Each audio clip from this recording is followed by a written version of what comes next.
Welcome back to Hey Kentucky. We are now happy to be joined by our political expert for the state of Kentucky from Insider Louisville.com, our good friend Joe Sonka. Joe, how are you, sir?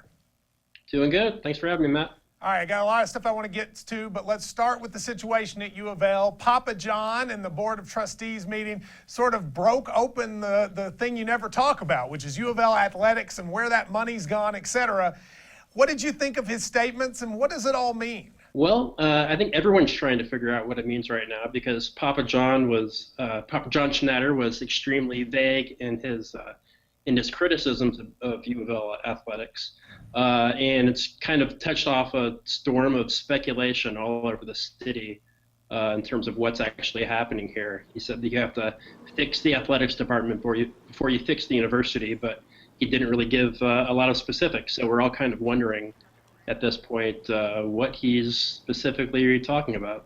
Well, let's focus on where we are on this because it can be confusing.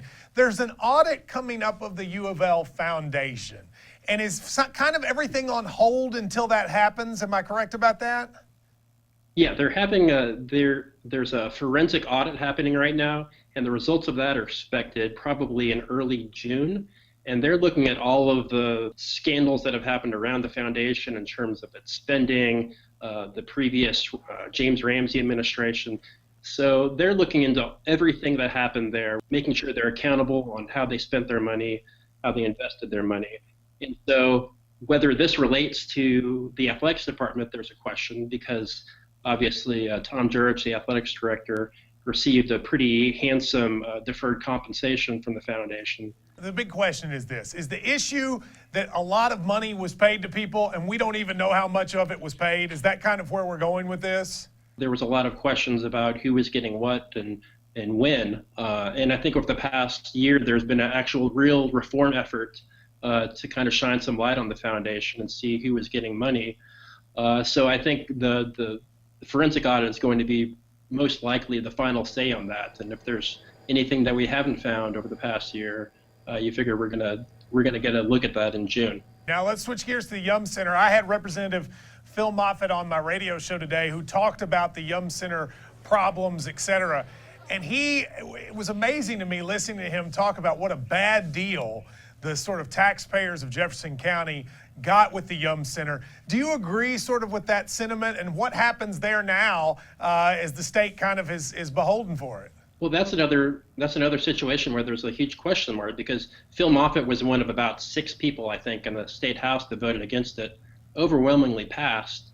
But at the same time, there's only a kind of a handshake agreement at this point that U of L is actually going to kick in $2.5 million extra each year from their arena revenue to go towards the debt payments. And there's still a handshake agreement that the city is going to kick in more money. The only thing that we know for sure is that taxpayers from the state TIF are going to kick in some extra revenue for a period extending 25 extra years. Last question I want to ask you about the governor. There's been a lot of talk about his house that he just purchased and some questions about maybe if he paid below market value and the person he bought it from, he then appointed to a board. Do you think this is all a bunch of nothing, or is there something to this criticism? Bevin, of course, said it was just the media focusing on irrelevant stuff. What do you think? Well, he hasn't answered any specific questions about it yet.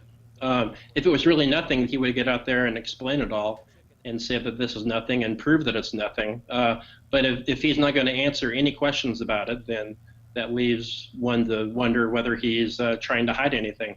So if he really has nothing to hide, then he should be able to answer journalist questions about what actually happened with the purchase. Matt Bevin said the journalists in Kentucky focus on irrelevant things. Whatever that truth that may be, it's not true of Joe Sonka, who's been doing great work on all this stuff. Thank you very much for taking the time and being with us.